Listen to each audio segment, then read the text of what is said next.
wamuturakaze uramurikase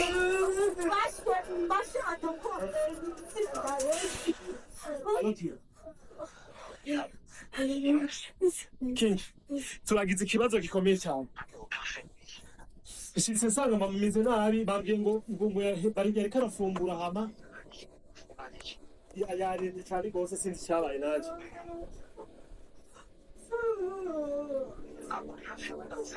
Yego cyane.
Halo mawe.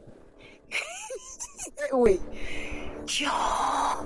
Wamuturakaze uramurikase. Birizi uri mubiki umugore wanje uramunzi ahayuza agatubona dusuka kwa marike ceceka parfait uriko urandatira umugore je none sindi umugore akabizu kamwe ndagusabye nitongo nzoba ndagusabye reka numwegere reka numwegere ndagusabye ubona ko dukunze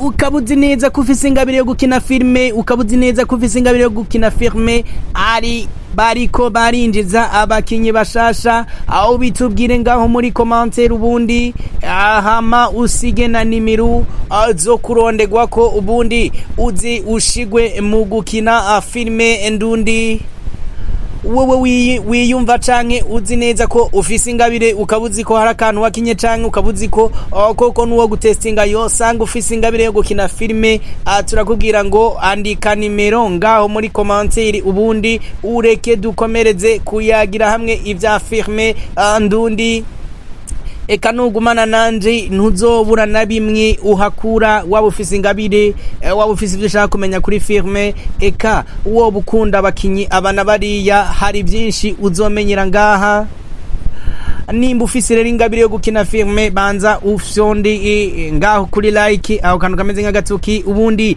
uze twikomereze tuyega ku bya filme hama usige na nimero ngaho muri commentaire babashe kukurondera ukine filme ndundi nimba uzi ko ubifitiye mwingabire ukaba warabuze aho yiserurira aduhejeje kurabira hamwe ivyaciye mu gice ca gatatu ino filme akamuna aho benshi canke nanje eka nabandi bavuga bati kuva turaba uku kuntu uyu muhungu parufe yifashe igihe yarabonye umukobwa aje kumuraba mu nzi we canke uyu mugore we waje kumuraba mu nzu ati nubu ndacatwenga ndabisubiyemo sinigera ndabihaga iyo ndabibonye nubu untantwenga koko ivyo ndabishigikira kuko nanje niko biri ndavyigame ngwene yayigira koko ncantwenga uribaza ukibaza ati none aba bantu iyi ngabire y'ugukina filme uku kuntu byoba biva ku ngabire bafisi canke ubuzima busanzwe babayemwo ubundi izi filme bavuga bati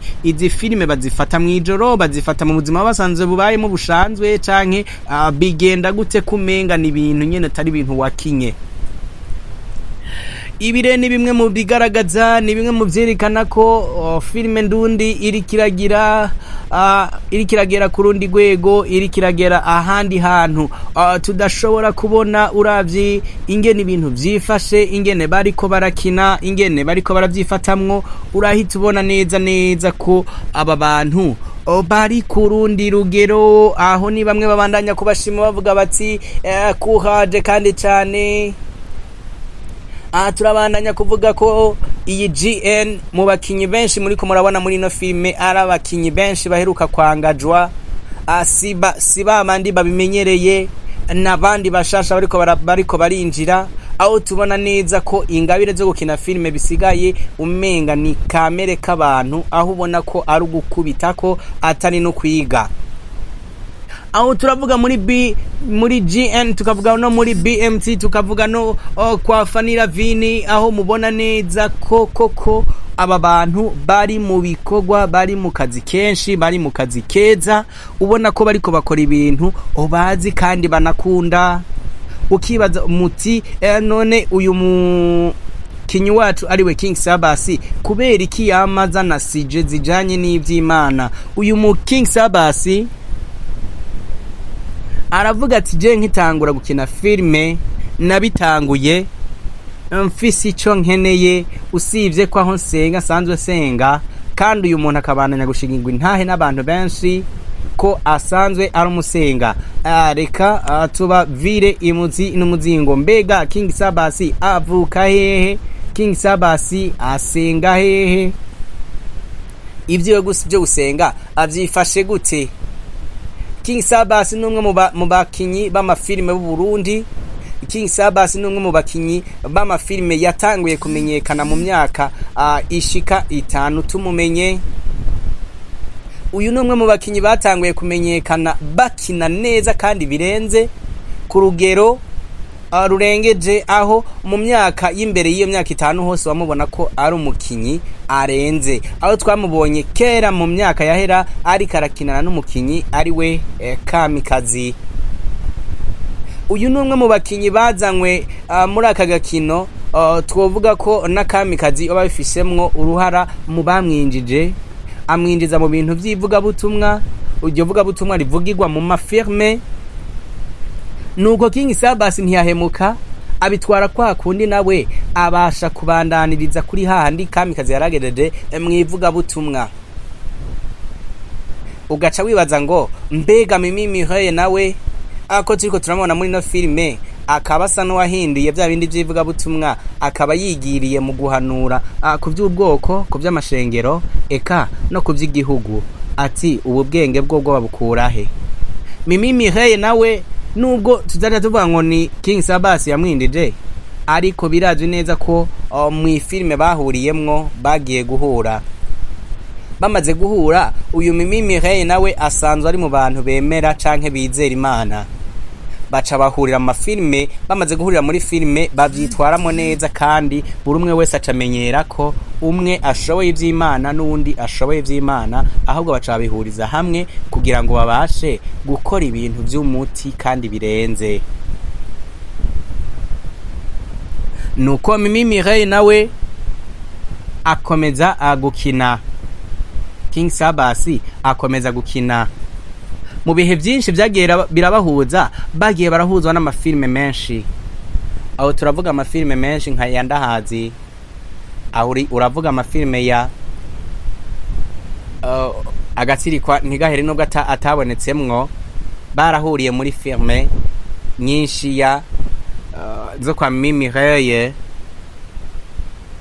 aho tukavuga ubwoko bw'amafilme nka yose mwabonye yavumye ngaha mu Burundi, aho twabonamwo uyu King Sabasi, tukabonamo na Mimi.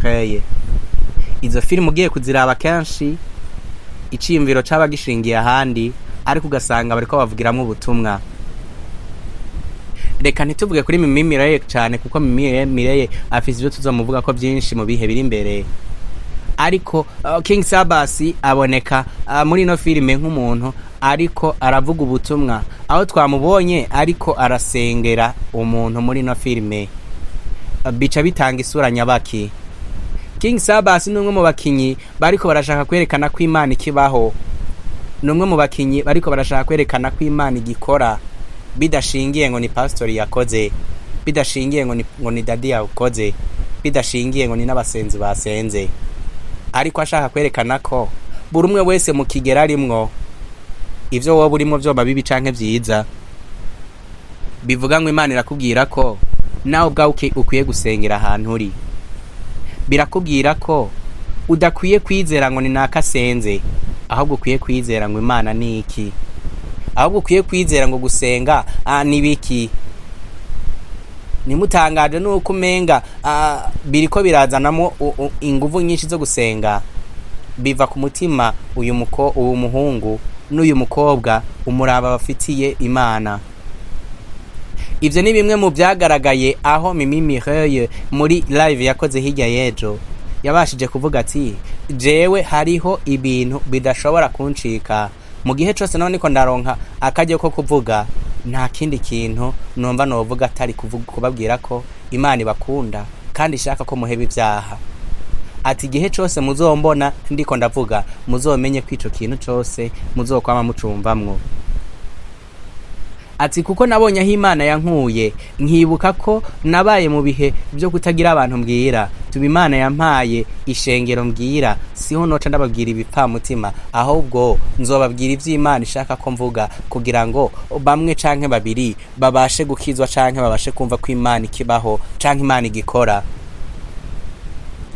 Niyo ntego rero ya Yuyu Sabas, niyo ntego ya Mimi Mireille, ariko ukabona ko King Sabas we mu bihe byinshi byiwe byo gukina ubasha kubonamo ijambo ry'Imana, hakabasha gusoma n'imirongo y'ijambo ry'Imana.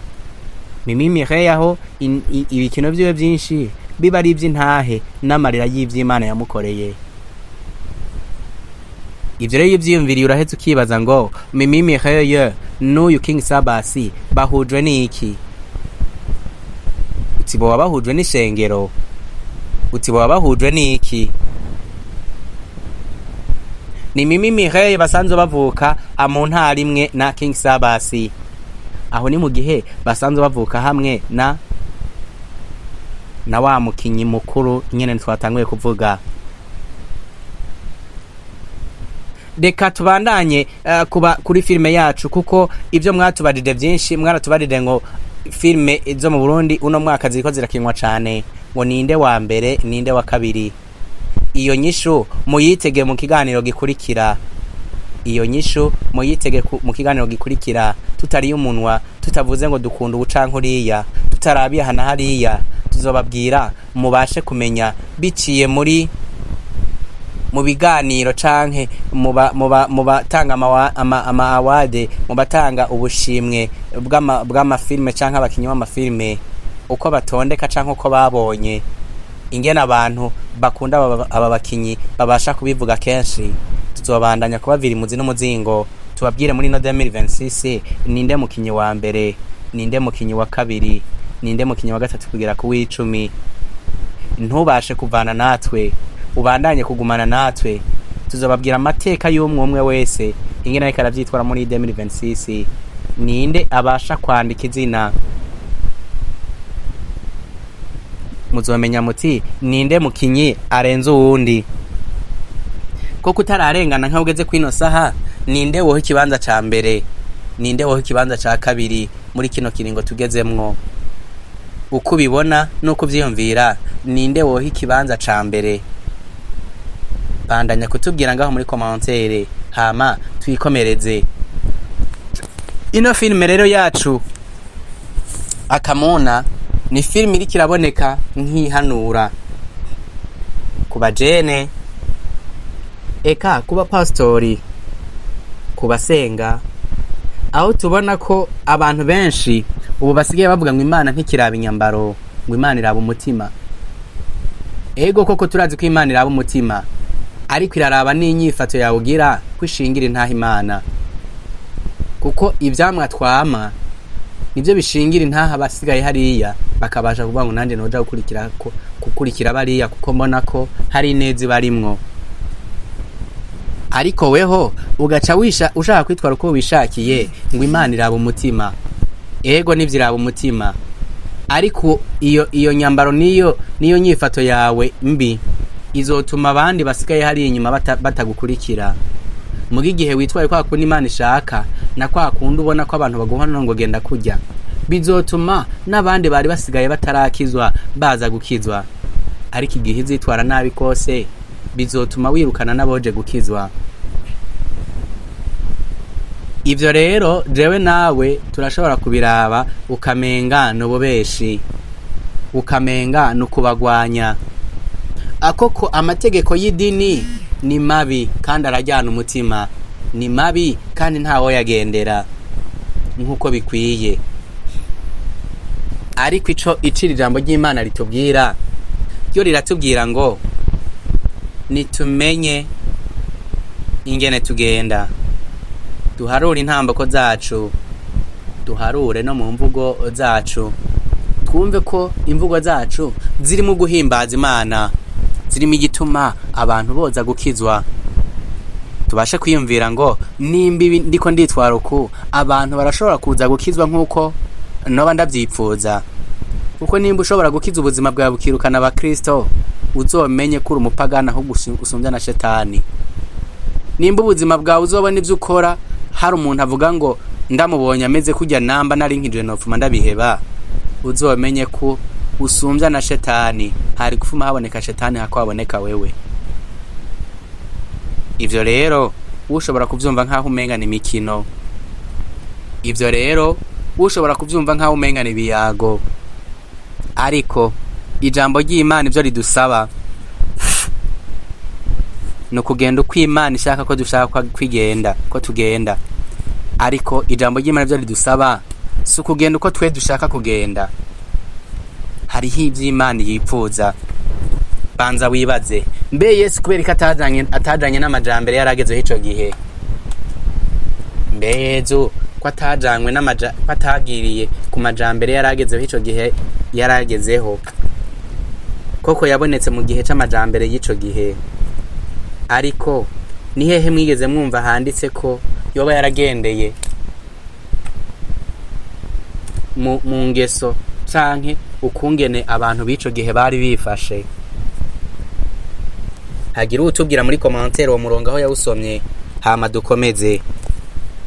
Nimba koko muzirikana ko Yesu atakintu kimwe yigeze ahindura mu ko yari yifata no mu ngendo ziwe no mu gusenga kwiwe kw'ico gihe, mumenye ko niki gihe amajambere ahubwo ari yazotujana mu muriro.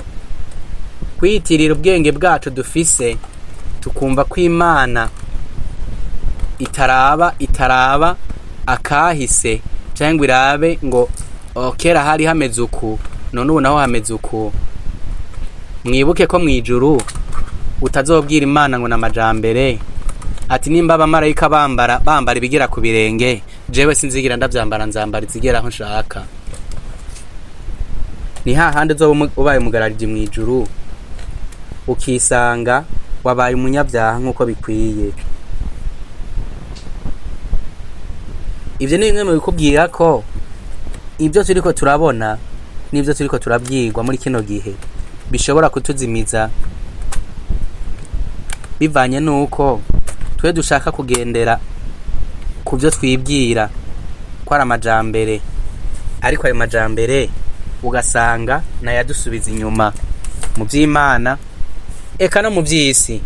Kuko hariho inyifato n'uno munsi ushoboye kuyifata usanga ata muntu n'umwe akubaha mu kibano, mu kazi ukora, eka no mu handi hose usanga ata muntu n'umwe ashobora kukubaha. Ahubwo no mu kazi ukabona bakubwiye ngo taha turakwirukanye. Ivyo rero mu gihe utarabimenya wamubona umenga ni ibintu bisanzwe. Film AKAMUNA rero bari kuri target yo gushaka guhanura, bo bico bishakira no guhanura no gufasha abantu. Murakoze, tuzosubire ku munsi ukurikira.